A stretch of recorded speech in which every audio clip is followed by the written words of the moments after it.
Salvo, as he's known to most of us, and probably most of you already know, is like most of us, has his roots in another country. He grew up in Italy, specifically in Sicily, and he got his undergraduate degree in molecular biology at the University of Catania. And then he jumped over to the USA, where he did both his undergraduate, his PhD, and his postdoctoral work in the laboratory of Frank LaFerla at University of California, Irvine. And it was there that he started his upward trajectory in research on Alzheimer's disease by publishing a highly cited paper in Neuron on a new model, probably one of the best models of Alzheimer's disease, a triple transgenic model that mimics the human condition more than others in that it expresses both plaques and tangles. This led to an award, I think, from the Neurobiology of Aging. He got the Al Nichols Research Prize for outstanding contributions to the study of brain aging. And since coming to San Antonio in 2008, he's continued that trajectory, getting a number of awards, including the Presidential Distinguished Junior Research Scholar Award, the Nathan Schock New Investigator Award by the Gerontological Society of America, and several others. And his publication record also attests to his success and productivity. In addition, he's distinguished himself as a teacher. He's organized, developed a new course in neuroscience, directs a couple courses, and he's here today to talk about his work, summarizing some of his work, which I failed to mention more recently, has also moved into the area of rapamycin and identifying one of the two labs, I believe, that's been successful in identifying rapamycin as certainly a intervention in mouse models of AD and potentially to the human condition. So there's the title of his talk, and Salvo, we're looking forward to hearing from you.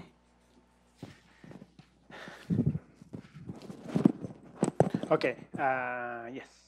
Okay, so thank you, Jim, for nice words and for inviting me to present some of our data here today.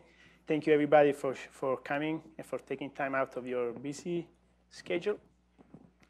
So I know this is a very interactive seminar, and I like it to keep it that way, so please interrupt me anytime. So I'll start by giving you a brief overview of the talk. I'll have a background on Alzheimer's disease, just 2 or 3 slides, no more than that. And then I'll talk, I have 2 or 3 more about what was known between, on the relationship between mTOR and Alzheimer's disease before we actually got into it. And then I'll go into the bulk of the data showing the role of mTOR in this A-beta-induced cognitive decline.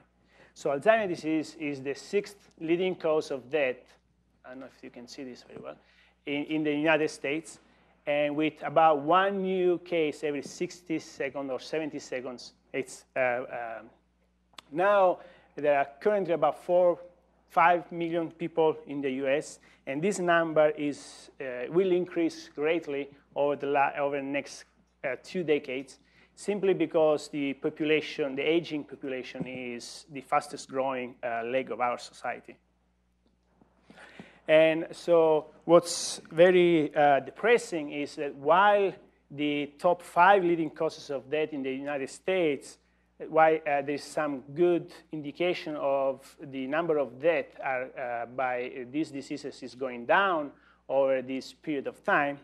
In the same period of time, the number of deaths due to Alzheimer's disease has greatly increased. And so things are basically the opposite trend of what one would like. At the neuropathological level, the brain of people with Alzheimer's disease, in this cartoon you can appreciate it, is much smaller due to a profound atrophy of the brain and neuronal loss. And at a microscopic level, there are 2 major lesions. One are these plaques formed mainly by a small peptide called amyloid beta or A-beta.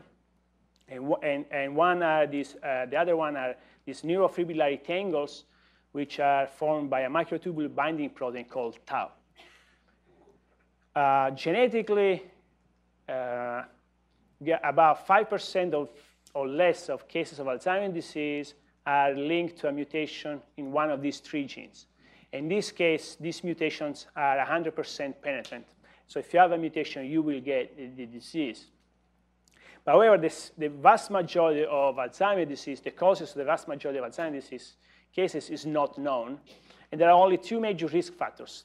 One is age, and this is by far the most important risk factor, even in the early onset cases. Because again, these mutations are present from the beginning, but people develop the disease as a function of age. So even in this case, where there's a clear genetic link, age plays a role. And the other risk factor is the presence of this E4 allele of this ApoE gene, which is involved in cholesterol metabolism. Another gene that technically it's not linked, genetically is not linked to Alzheimer's disease is tau. And I'm telling you about it here because, again, it's the main component of these neurofibrillary tangles. But genetically, it's linked to another disease called frontotemporal dementia with Parkinsonism. So in the brain of these people, you have the accumulation of these neurofibrillary tangles that are similar to those found in people with Alzheimer's disease. So briefly, I'll tell you where the A-beta peptide that accumulates in the brain comes from. And basically, it comes from a larger precursor protein called amyloid precursor protein, or APP.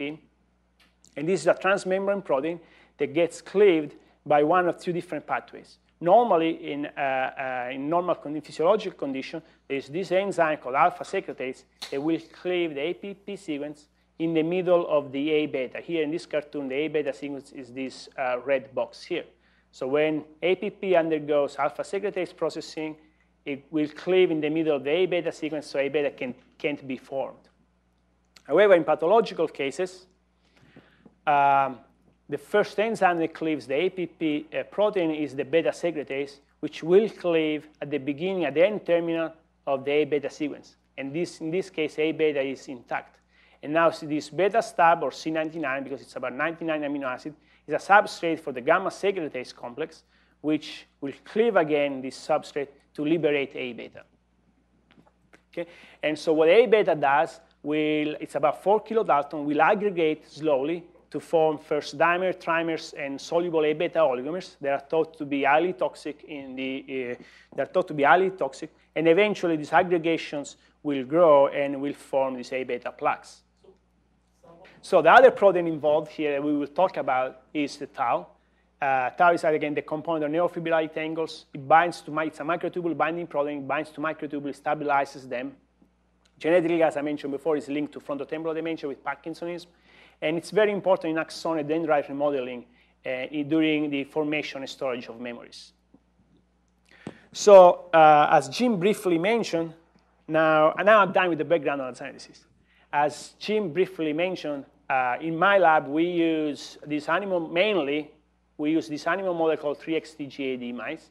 These mice were and are the only mouse model that has both lesions, both A-beta and tau lesions in the brain. In this photograph, you can see these neurofibrillary tangles in green and the A-beta plaques in red.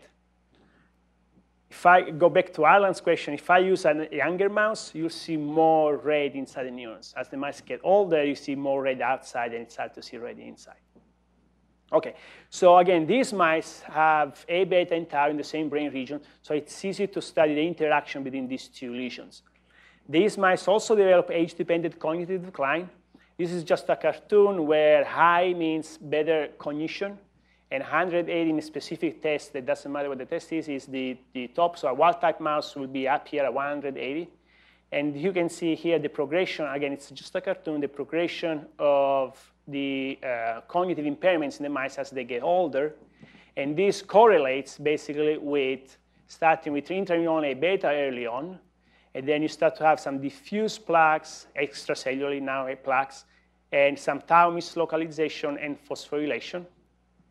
And then you get more plaques being formed as the mouse age, and the pathology and the cognitive decline gets worse. And then eventually you have widespread pathology, and the mice basically don't do much. And this is important for some experimental design that I'll show you later, where we've done some treatment with rapamycin, and we use different time points to start the treatment based on this progression, the progression of the disease in these mice.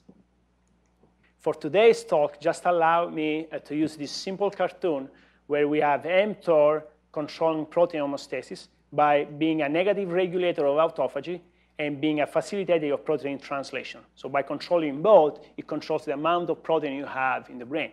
And being Alzheimer's disease, being a proteinopathy, it's obvious that mTOR might be involved in this process.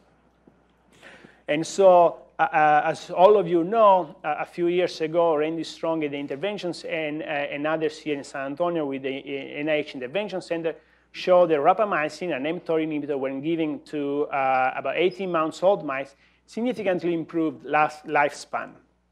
And a few months later, this was replicated with a genetic approach where P70S6 kinase knockout mice, this is a protein downstream of mTOR, these knockout mice have a similar improvement in longevity, in lifespan, compared to the mice that were given rapamycin. And these, again, just the latest studies in mammals. There are previous studies in lower organisms showing, again, the involvement in mTOR and aging. And again, aging being the major risk factor for Alzheimer's disease, it's obvious that there might be some link between mTOR and Alzheimer's disease. Again, before we got into this, there was also some evidence that directly linked mTOR signaling to AD. These are just a few references, and I just got a figure out of one of these references showing that mTOR signaling, in this case measured by the phosphorylation level of P70S6 kinase, again, a protein directly phosphorylated by mTOR, are significantly increased in people. These are in people with Alzheimer's disease. These are post-mortem tissue and run on blood for P70S6 kinase. And also, autophagy, which is negatively regulated by mTOR, is known to protect neurons from A-beta toxicity. Here are a few references. And again, this is a sample that I got from this reference. They show that increasing autophagy induction with Bacillin lentivirus it significantly decreases the A-beta levels, soluble A-beta levels, or A-beta plaques in mice. Again, showing that inducing autophagy may have some beneficial effect in clearing A-beta. So today I'm going to try something new I've never done when I give a talk. I'm going to tell you beforehand what our data show, and showing this cartoon, and then I'm going to try to prove most of the cartoon here. So it's known from the field that A-beta accumulation leads to cognitive decline, and tau accumulation by itself can also lead to cognitive decline. So how do we fit mTOR in this? So I'm going to show you that A-beta accumulation is necessary and sufficient to increase mTOR activity, so will cause mTOR hyperactivity. It's known in the field that we have some evidence also that mTOR, again, it's a negative regulator of autophagy, so when you get an mTOR hyperactivity, you get even less autophagy. And less autophagy will feed back on A-beta, because autophagy is one way by which A-beta is degraded. So if you have less degradation, you get a negative feedback here. Once you have less autophagy, you're going to also have more tau, because again, tau, it's known in the field that tau can be degraded through autophagy. And we think we have some preliminary data. We have some preliminary data to show that also there's a direct relationship between mTOR and tau independent of autophagy. And I won't have time to show you this data yet today. Okay, so let's start by focusing first on this circle here. And again, I'm going to show you the data supporting this cartoon. And then we'll go back to the cartoon. Again, we're using the triple transgenic mice. We see that mTOR signaling is increased in these mice.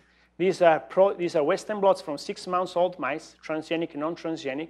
And we measure P70S6 kinase. We measure total protein levels and phospho levels. And this is beta-actin using as a loading control.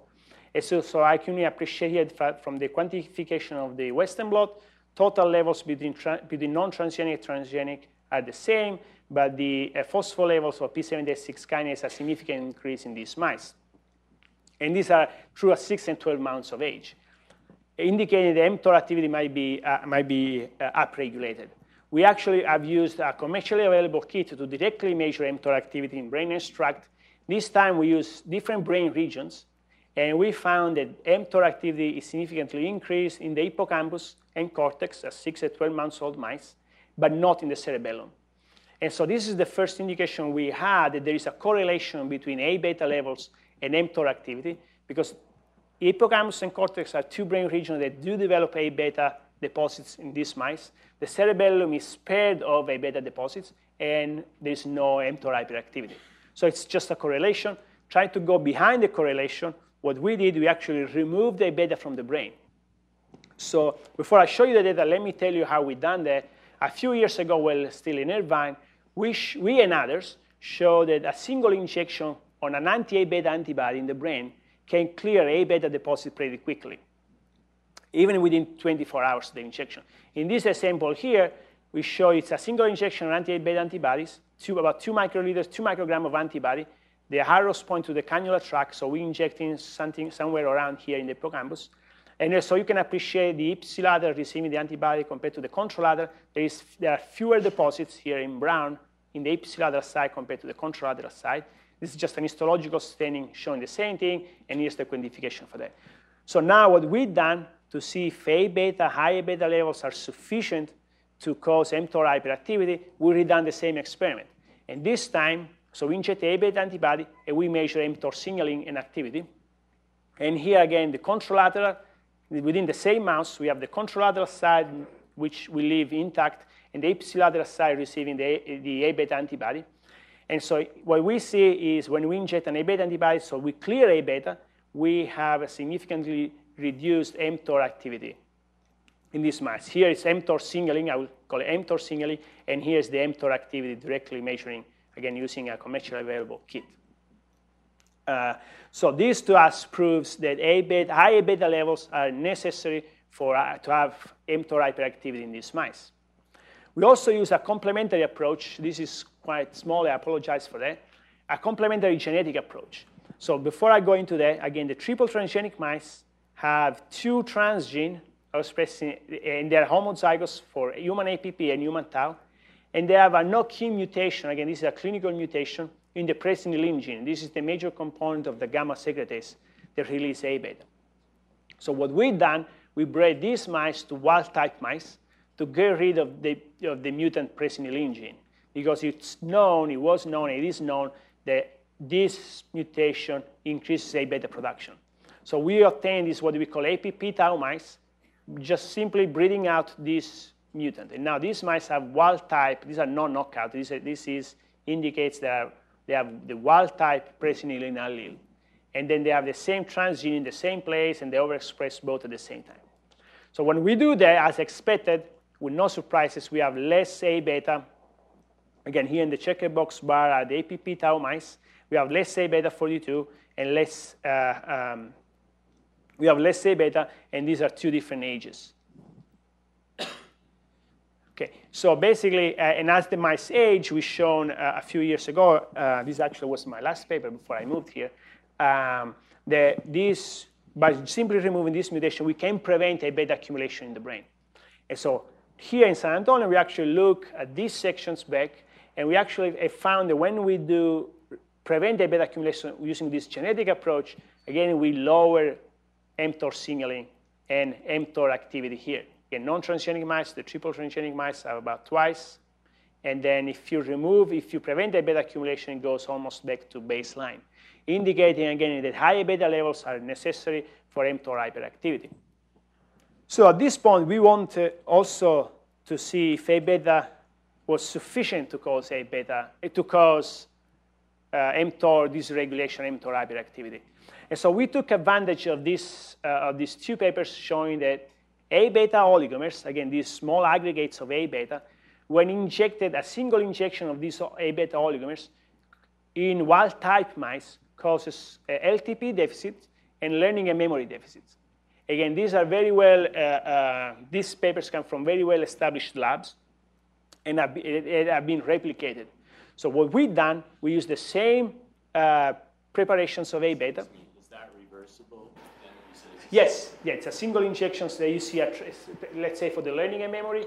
This is in a slice, this is in vivo. You actually, what they've done, they actually train the mice in a task, and they show the mice actually learn the task, and the transgenic mice, yes, they learn the task, the wild type, they learn the task, they apply A-beta, and the number of errors they do in a task they already learned is much greater. And it's a transient deficit. And then as A beta it's removed, it goes back, yes. So what we did, we used the same approach, same preparations of A beta oligomers. These are A beta oligomers secreted from a cell line. And we got 2 months old wild-type mice with normal mTOR activity, I would assume. And we injected into one side of the brain, one side of the hippocampus, these A beta oligomer, these A beta preparations. And we sacrificed the mice. In the data I'm showing you 72 hours later, but we actually have a time point to find the right, because it's a transient thing, we have a time course to find the right point.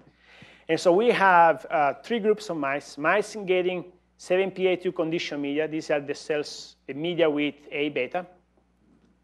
These are media from a parental cell line that doesn't have any A beta. And we have a third group where we actually can get this media rich in A beta, and we can immunodeplete A beta before actually injecting into the mice as an extra control. And so what we found is 72 hours after the injections, again, here you have show media, so control media, A beta media, and A beta media immunodepleted with this antibody. And what we found, if you look at the quantification of the blood, the A beta media significantly increased mTOR signaling. And when we immunodeplete the media from when we immunodeplete A beta from the media, now the media doesn't have any effect. And this holds true when we directly measure mTOR activity. Again, this is just a quantification of the Western blot for P78/6 kinase. This is actually the directly the mTOR activity. So now we show that A beta is necessary and sufficient to cause mTOR hyperactivity in mice. So I don't want to overstate it's in mice and probably in this line. So the next question we want to ask was, what is the molecular mechanism underlying this A beta mediated increase in mTOR signaling? And so before I go into that, let me bring this cartoon back. And so one way by which mTOR signaling is regulated is through this protein called Plus40, which is part of the mTOR complex 1. And when Plus40 is phosphorylated, it detaches from the mTOR complex 1, and now mTOR is more active. So it's basically, it keeps a brake on the mTOR activity, and when it's phosphorylated, it detaches. And this Plus40 phosphorylation is controlled in an insulin signaling. It's controlled by the insulin signaling. And there are plenty of data, just here I'm studying 2, show the insulin signaling facilitates the AKT-mediated phosphorylation Plus40. Again, when Plus40 is phosphorylated, it detaches from mTOR complex, and mTOR is more active. And there is also data that A beta oligomers alter brain insulin signaling. So all we did is try to put these 2 together. And so in order to do that, first we measure Plus40 phosphorylation in the brain of these mice, similar to mTOR signaling.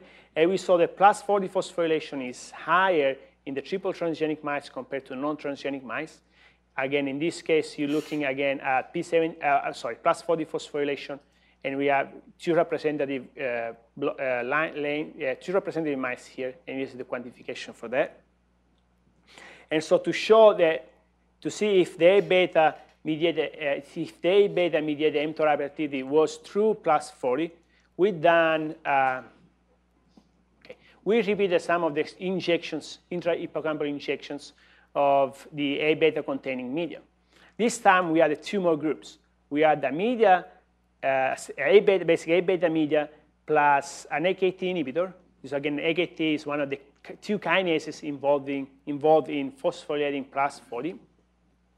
And the other kinase is a PIM1, and so we add a PIM1 inhibitor to the 7PA2 cells before injecting. And so when we do that, again, the A beta media increases mTOR, increases Plus40 phosphorylation, and with the 2 inhibitors, this is just a positive control, we can block the Plus40 phosphorylation. But also, by blocking the Plus40 phosphorylation, we block mTOR, A beta-induced mTOR activity. So clearly indicating to us that at least in part, A beta is causing mTOR hyperactivity through Plus40. So here is a quick preview of some unpublished data, very recent published data, where we've done some pharmacological studies in collaboration with Randy, they're showing that this PIM1 inhibitor actually, we can inject an IP into mice, it crosses the blood-brain barrier, and decreases plus 40 phosphorylation in vivo in the brain. Again, these are very few mice for each time point, and we're trying to increase the mice, to increase the ends, and to get more pharmacological data. But this would be, if this holds true, this would be an alternative way to modulate mTOR signaling in mice with a pharmacological approach. Okay, so to summarize this first part, again, I go back to this cartoon, and I like to think we have pretty strong evidence supporting that higher beta levels are necessary and sufficient to increase mTOR activity. When you have more mTOR activity, it's known in the literature, I'm sure some data later, you get less autophagy, and less autophagy feeds back to higher mTOR activity. So I'll spend the second part of the talk talking about some rapamycin studies that we've done, and we bring now cognitive deficit in my original scheme. And again, it's known that A-beta causes cognitive deficit, and we want to see if maybe it does through mTOR or not. Okay? So to do that, we use two different experimental designs. In the first group of mice, we had mice, transgenic mice, and wild-type mice on a rapamycin, and this is Randy's formulation or controlled diet, and same thing for non-transgenic mice. So in this first experiment, we started the rapamycin treatment at 6 months of age for 10 weeks. 6 months of age is the age of onset of cognitive decline in these mice. At this age, mice do not have plaques, do not have tangles. They just have accumulation of soluble A-beta levels. Okay, so there is no, oops. Yeah, the animation was weird. So there is no time to talk to you about this today. And so I will focus on this experimental design, where we have transgenic and non-transgenic. For each genotype, we have 3 different groups. One group of mice getting rapamycin at 2 months of age for 16 months. And so 2 months of age is a so mice are fully formed, fully mature, but they do not have any pathology or any specific AD-related phenotype. Another group of, so this would be a preventive, to see if we can prevent the development of the disease. Here, we have another group of mice where we feed rapamycin starting at 15 months of age. This time point, we pick this time point because at 15 months of age, the mice have extensive plaque and tangles throughout the brain. The cognitive decline is pretty severe. And then we have another group of mice on a controlled diet. Again, these are, for each of these 3 groups, we have transgenic and we have non-transgenic. So we have 6 groups in total. And again, I'll just talk about this, and I'll refer to this paper for these studies. Or we can talk later about it. Okay, so let's start with, we follow the body weight of mice throughout these studies. In shapes of yellow or red to yellow, from now on, you'll see all the non-transgenic mice either on the control diet, what we call RAPA 218, so receiving rapamycin at 2 months of age until 18 months of age, or RAPA 15 to 18. In shades of blue, you'll have the same thing for the transgenic mice. And this will hold true throughout the presentation. So basically, we saw no significant difference among these 6 groups of mice in body weight gain throughout basically the whole study. Over these 18 months of age, we lost a few mice. And so this graph here is the age of death of mice, and these dots are individual mice. So mice were on and the black dots are transgenic mice, the white box are wild-type mice. So when the mice were on the control diet, over this 18-month study, we lost 2, 4, 6 mice. Mice that were on rapamycin on both groups, we lost fewer. We lost 3 mice for both groups. And so that's consistent with rapamycin increasing lifespan, I guess. And the same thing we see in the wild-type mice. So there was there's no genotype effect. It was just whether the mice were on rapamycin or not. Salvo, did you say if these are males, females, or both? These are both. So now this data is, Randy gave it to me a few weeks ago or so, something like that. These are alpha-synuclein mice. Just, I don't want to throw you off a little bit, just to show that alpha-synuclein mice treated with rapamycin, same formulation, just to show that rapamycin actually gets to the brain. These are blood levels of rapamycin, and these are brain levels of rapamycin measured by HPLC here in San Antonio, and show that rapamycin actually crosses the blood-brain barrier. We had indirect evidence before. There was some doubt about it, but now, again, this is hard evidence. And this is not new, because if you look in the literature hard enough, you can find data that actually does cross the blood-brain barrier. OK. So first thing, you learn in pharmacology 101, you give a drug, you have to see a biological effect to see if the intended target is altered. So we went and looked at mTOR signaling. These are brain extract, again, from transgenic mice on the control diet, on rapamycin 15 to 18, or rapamycin 2 to 18, total P76 kinase level, phospho P76 kinase level, and you can see there is a significant decrease in mTOR signaling, I would call it, in both groups that were on rapamycin diet, compared to transgenic mice on the control diet. So after, this point, the mice were tested behaviorally, and so we used the Morse water maze quickly. For those of you who are not familiar with the task, this is a pool where mice have to swim, and they have a hidden platform just underneath the water. The water usually is opaque, so they can't see the platform, but there are cues in the walls surrounding this pool the mice can use as a reference. And when you put the mouse first there, they will go randomly until they actually bump the platform and they climb into it as an escape. As you do that, we do that 4 times a day for 5 days. Eventually, mice will learn and swim straight where the platform is. And this is basically, again, they can't see the platform. All they can see is cues around the walls. And by measuring the time it takes for the mice to find the platform, that's a good indication of their learning abilities. And so what we do then, after the mice learn, we remove the platform from the water and put the mouse back 1 time, 24 hours, different time points later, and let it swim freely for 60 seconds. And so mice that will remember where the platform used to be will spend most of their time in looking for the platform in the area where the platform used to be. Right? Mice that don't remember will swim randomly. And so you can measure how many times, there's a dedicated software that measure how many times, for example, the mouse over this 60 period time swings over the platform location crosses. So it goes over, it doesn't find it because it doesn't bump it, and then comes around. So by measuring how many times it goes over, it's such a reflection of memory. And again, there are other indications you can measure. So here I'm showing you now 2 real videos, and then I'll show you the hard data of transgenic mice on rapamycin and transgenic mice on the control food. These mice are 18 months of age at the end of the treatment, and the platform, so they have non-toxic paint, like the one the kids play with. So the water is white, and the platform is somewhere around here. You'll see when the mice find it. It's somewhere around here. They can't see it. They receive the same amount of training, the same amount. So I'll try to start both videos at the same time. There we go. And so, again, the platform is somewhere around here. So this mouse, oops, shoot. OK, now you can see it back to back. You just have to trust me that the mouse on your right is going to take much longer. I'll show you that. So this mouse found it right there, and now my technician takes it out. This is just the video stopped, so it's not. But the mouse doesn't find it, or takes significantly longer. Oh, now you have one video that's doing it.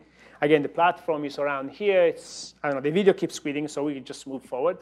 And we quantify that by plotting. Again, we have 4 training trials per day, and this value is the average of these 4 training trials per each day.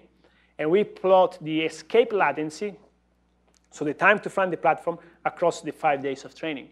Okay? And so here, the transgenic mice on the control diet don't learn much. They are 18 months of age. That their learning abilities are pretty bad. So there's some improvement. They go from, an average of 40, 50, 48 or something to maybe mid-40s. When you give rapamycin, here again, just the transgenic mice, you see immediately that the transgenic mice that were given rapamycin prophylactically at 2 months of age learn significantly better compared to the other group of mice.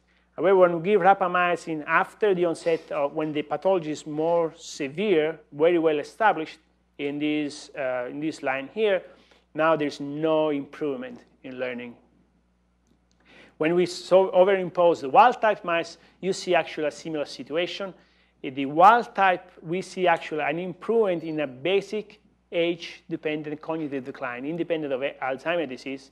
And this yellow line here are the wild-type mice on rapamycin, and they perform significantly better than the other two wild-type mice, okay, here and here. Another thing I want to point out, when we put all 6 together, our baseline, which would be the wild-type on the control line, is red, and these mice perform as well as the transgenic mice on rapamycin, when rapamycin was given prophylactically, and this basically comparing these 2 lines. Again, 24 hours later, we take the platform out and we measure, and we ask the mice, do you remember where the platform was? In this case, we do different measurements. I'm just showing number of platform location crosses over 60 seconds.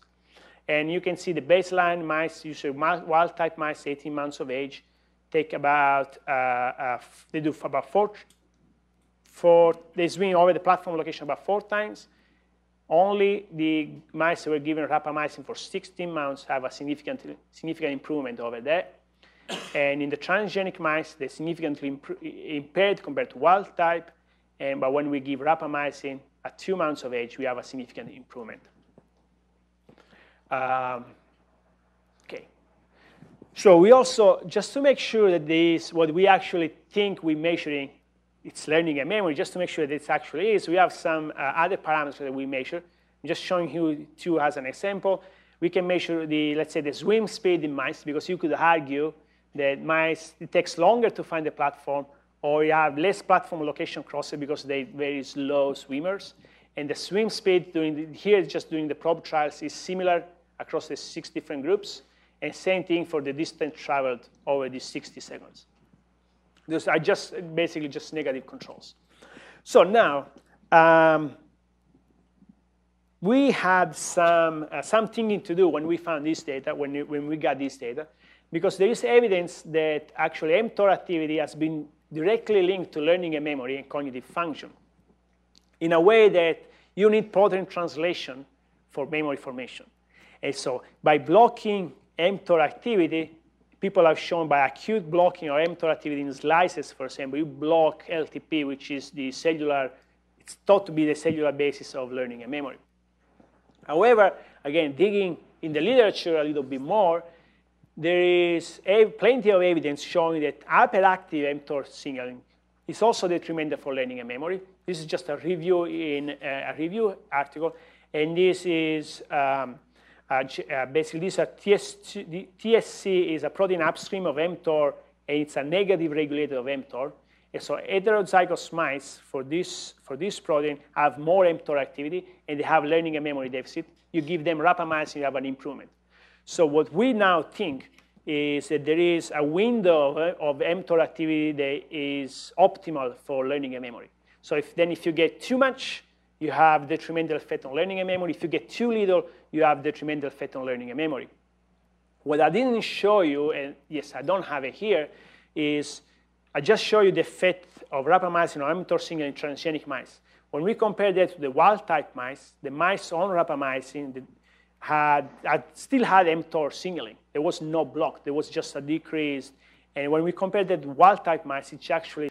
So at that point, we look at the brain of these mice. And these, again, same thing. These are transgenic mice on the control diet, transgenic mice receiving rapamycin for 3 months, transgenic mice receiving rapamycin for 16 months. And so I can appreciate from the low magnification picture, there are significant fewer A-beta deposits in these mice, in the mice receiving rapamycin prophylactically compared to the other 2 groups of mice. No changes in A-beta deposits when we give rapamycin late during the progression of the disease. This is just high magnification of the CA1 subiculum, I guess. And this is just histology picture. This is immunohistochemistry, and we can do the same thing with histology to actually see plaques. There are fewer plaques in this case, in this group of mice.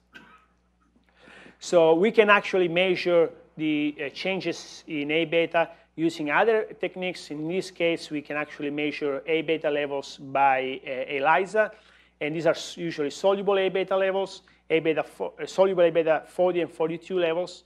Again, there is a significant decrease only in the rapamycin, in the mice receiving rapamycin for 16 months, white bars here. And this is insoluble A-beta levels using, again, biochemical approaches to measure. This is just to show that confirming the histological data. Now my remote doesn't work. OK, so we have changes in A-beta levels. There are two easy ways, thinking very simply, there are two reasons why you can have changes in A-beta levels. You can have less being produced or more being removed, right? And so we first look at the beta production. I put this cartoon back in. It's much smaller here, but you saw it before. To have a beta production, you're going to have first higher, we can measure APP processing, and we can measure APP levels. You can measure the levels of this beta stub, which is 99 amino acids called C99, or the levels of this C83. So when you have more C83, you can assume you're going to have less A-beta production. If you have more C199, you're going to have more A-beta production. And this is the data. Again, basically, the bottom line is we see no changes in APP processing. And so implicating that probably A-beta production has not changed when we give mice rapamycin. If APP full length doesn't change, the ratio between C199 and C83, C99 and C83, basically these two stubs, does not change. So we look at the beta degradation, and that's obvious. Oh, sorry. Before we look at the beta degradation, we show the same thing happens with tau pathology. And these are markers for tau, phosphorylated tau. These are CA1 region of the hippocampus, pyramidal neurons in the hippocampus. And you can see you have fewer neurofibrillary tangles or tau deposits in mice treated with rapamycin for 16 months compared to the other two groups. And this can be confirmed using biochemical measurements. By basically Western blots, again, with the same markers, we see a decrease in the steady-state levels of tau with two different independent markers of tau pathology. So again, I was saying we look at the degradation pathway, and this was obvious again because, as I mentioned before, mTOR is a negative regulator of autophagy, and during autophagy induction, there are a series of protein or autophagy-related proteins called ATGs that, through a series of reactions, basically will facilitate the autophagy induction and autophagosome formation. And so so there are several markers that people use to measure autophagy induction. One of these markers is the ratio between LC32 and LC31, where LC32 in this cartoon is these dark dots. LC32 is basically incorporated into the growing autophagosome. And so by measuring, if you increase autophagy induction, you should have an increase in LC32 because you're going to have more of these vesicles, and more of this vesicle will be basically labeled by this LC32 protein. And so there is also some of these other ATGs. Can I ask you a question? Yes. Before you go into this, the previous slide you showed at both time points, whenever you gave rapamycin either 15 at the late or the early, both phases looks like that this level of these proteins are reduced. But your actual biological assay, when you gave them late, nothing worked. But here the things like it looks really significant change, right? But your if I understand the question correctly, when we give a late in life, there's no changes. This is late in life. It looks like the control mice. Oh, so late. This is late. This column is late in life, 15 to 18, and now rapamycin has no effect. The same number of deposits compared to the mice on the control diet. When we give early in life, now we have a significant change. But the Western it shows. This is just one representative. Maybe for this marker a little bit, maybe I should have chosen a better representative thing. Here's the quantification of the Western blots. And for that marker, 8180, the middle bar is the mice receiving rapamycin late in life. OK, so we want to see if autophagy was involved in this rapamycin-mediated clearance of A-beta. First, we've done some in vitro work in cell lines. This is a cell line overexpressing mutant APP, and these are the cell lines called 7PA2, the cell line that actually secretes A-beta oligomers. It's known in the field as a line to secrete A-beta oligomers. And here we can actually, the blot is very dirty, but it's hard to get A-beta on a Western blot. So we can see it here, a 4 kilodalton bed in the cell extract from control cells. When we put a gamma secretase inhibitor, again, we block A-beta production. We see no A-beta. When we put rapamycin at 3 different concentrations, each line represents these 3 different concentrations, we see a dose-dependent decrease in rapamycin, in A-beta levels, okay? So we've redone the same thing now in the presence of rapamycin, of an autophagy inhibitor here, I'm sorry. So when we have, these are 7PA2 cells untreated, they have 400 micrograms per ml of A-beta 42. We give rapamycin, we cut that about in half. We give rapamycin plus an autophagy inhibitor, and now we have, with an blocking autophagy induction, we block the effect of rapamycin on A-beta. And actually, we have a little bit of rebound. It's probably, again, by blocking autophagy, which is a normal process for removing A-beta in the brain. So at least in vitro, we can show that autophagy induction is necessary for A-beta clearance. In vivo, the only thing we can show is just a correlation. And here where it gets tricky. So these are all markers for autophagy induction. In both groups of mice where we give rapamycin late and mice where we give rapamycin early, at 2 months, we have a similar, all these markers are significantly increased compared to the mice on the control diet. So we have, if you will, we have an autophagy induction in both groups of mice, but we have clearance of A-beta and tau, only one of them. And so this is consistent with this data here, where these are confocal images. If you look at this way, this is a lysosomal marker where these autophagosomes, when they're formed, they will fuse with the lysosome and for degradation of its content. These are an A-beta antibody, and when we overlap in the mice receiving the control diet, we see not much colocalization. So A-beta does not go into the lysosome. When we give rapamycin in older mice, we can induce autophagy in this case, like I showed you before, but again, there's no correlation, there's no colocalization, there's no colocalization between this lysosomal marker and A-beta. However, when we give rapamycin to younger mice, we actually see some colocalization. This, to us, indicates that actually A-beta, in this group of mice, A-beta is actually getting to the lysosome for degradation. So the question now is, if that's true, why A-beta does not get to the lysosome in this case, even though you have autophagy induction?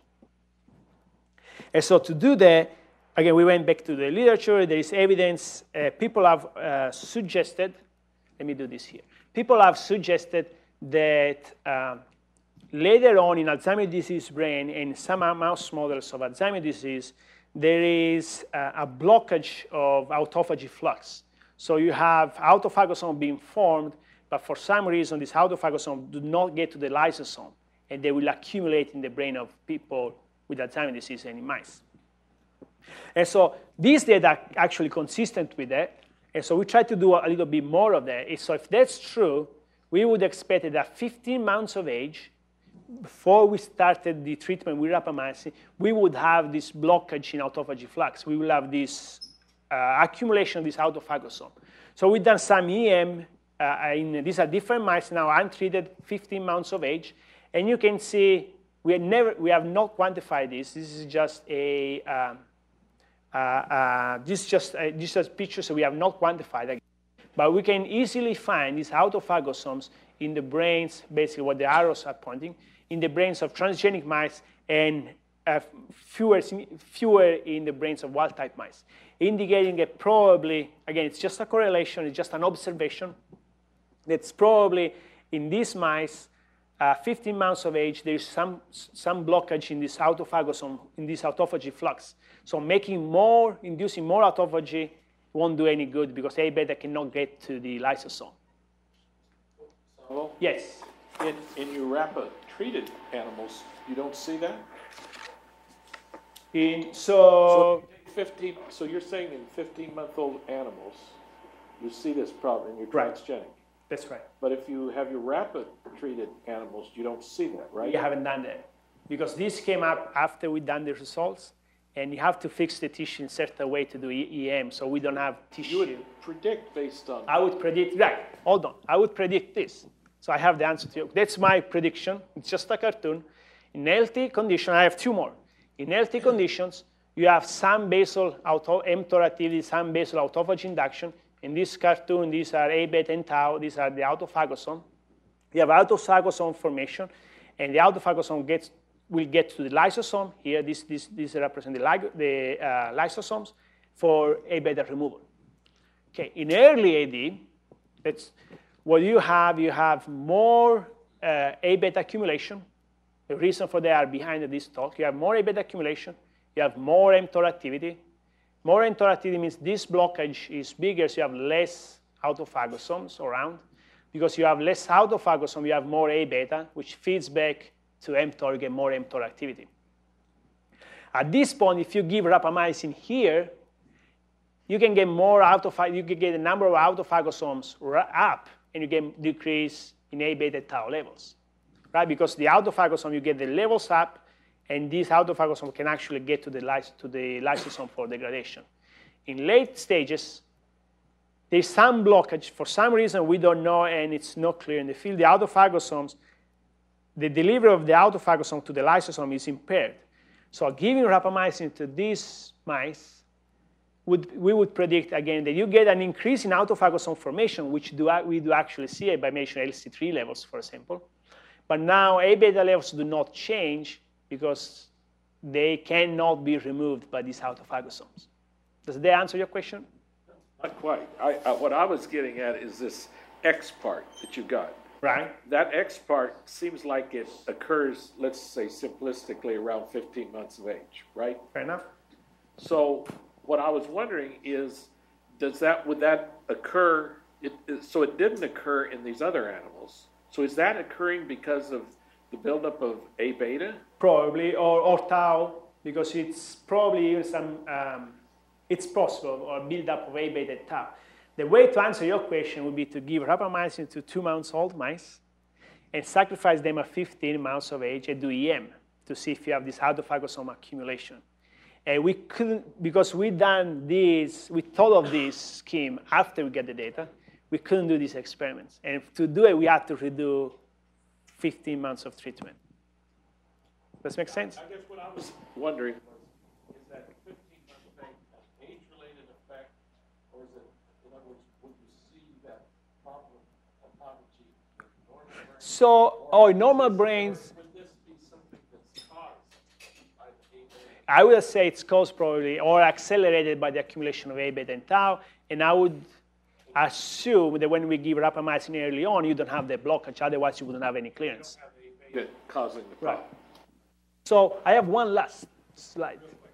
Do you think that the cholesterol and lipid levels in the lysosome might be affecting the chaperone-mediated autophagy, since there was a nice paper just recently on that? That might be why we're seeing this. Yes. The short answer is yes. We are doing some studies along that line too, but it's very, very premature, even for an inside audience. Okay, I have one more. Going back to my original cartoon. So this is what we think. Some arrows we could make it bigger because we have more data. Some arrows we still have to work on it.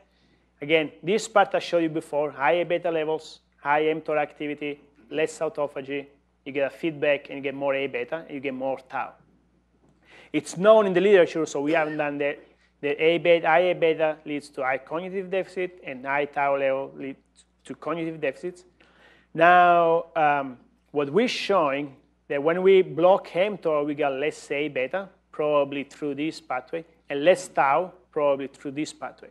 What I didn't show you today is that we have direct evidence, and there was no time, so probably next time, that if we modulate mTOR activity genetically, so we have some TS2 heterozygous mice, where they have mTOR dysregulation. And these mice have more tau pathology. We also have tau-only transgenic mice. So these mice accumulate tau pathology. We give rapamycin to them, and we can reduce tau pathology. So indicating there is probably a direct link here between mTOR and tau as well. So again, did you say that if you increase mTOR activity, you increase tau? That's right. Okay. So it was shown, there is a nice paper now a few years old in Drosophila. And we are getting data, we're getting more and more data than actually mice. Again, we have these TS2 knockout mice, or heterozygous. They have more mTOR activity. And so we just measured tau in those mice. We are measuring tau and get more tau levels. And so this is, mTOR might simply even be now a link between A-beta and tau. A-beta causes more mTOR, and mTOR will cause more tau. And this is independent of autophagy. And that's a prediction we don't have. We're trying to get data for that. Because mTOR controls protein translation. And one of the mRNA that mTOR binds to is tau mRNA. So the idea is that you get more mTOR, you get more tau translation, and then over time, tau may accumulate. Salvo, I have one question. Sure. Okay, so usually rapamycin has huge effect on the protein synthesis, right? That's right. So did you look at the chaperone? What happened to the chaperone after the treatment with rapamycin? One question. Second is that since these two proteins have beta sheet structures, usually most of the neurodegenerative disease usually comes from the beta sheet structures, because tau has a beta sheet, A-beta has a beta sheet. So my question is that if you overexpress instead of these two proteins, let's say SOD1, who has also beta sheet structures, if you overexpress same amount, do you see the same phenotype, or will it affect the same pathway like mTOR? Like it is because of just overexpress of aggregation protein, that's why you see this phenotype? That's my question. Or is how specific it is? Like, is it only for the A-beta, or any aggregation protein would show the same phenotype that has beta sheet structures? So, yes. So the first question was, if we looked at some of the chaperone proteins, and the answer is no, we haven't looked at any of those. The second question is, will any beta sheet structure, proteins with beta sheet structure will have the same effect on mTOR? Is that right? Yes. You say yes, right? Yes. OK. So we haven't done that either. I want to point out, however, that when we apply A-beta directly into wild-type mice, their A-beta does not have a beta sheet structure. Those are soluble A-beta oligomers. They do not have a beta sheet structure. So soluble A-beta is sufficient to increase mTOR signaling. In the transgenic mice, we have measured mTOR signaling and mTOR activity in younger mice that do not have plaques. So the beta sheet, A-beta gets a beta sheet structure in plaques. So soluble A-beta doesn't have that. And we show that soluble A-beta is sufficient to cause actual mTOR hyperactivity. So I just want to finish with thanking the people that did the work in my lab. Most of the work has been done by Antonella Insmita. She is actually just left us. She went back to her home country after 4 years in my lab. Our collaborators, Randy in Ireland here for all the input and the help. Frank is my former PI and close friends for his support. ADQ gave us the 7p82 cell lines to make A-beta oligomers. We have fluxed mTOR mice from Lynch, Christopher Lynch at Penn State, and tried to modulate mTOR, genetically modulate mTOR activity in the brain of Alzheimer mice. Alcino Silva, UCLA, gave us the TS2 knockout mice, and Kevin Xiang is helping us understanding how A-beta leads to mTOR hyperactivity. We're doing some more mechanistic studies on that part. And these are the agency actually funding this work. So with that, I'll take more questions.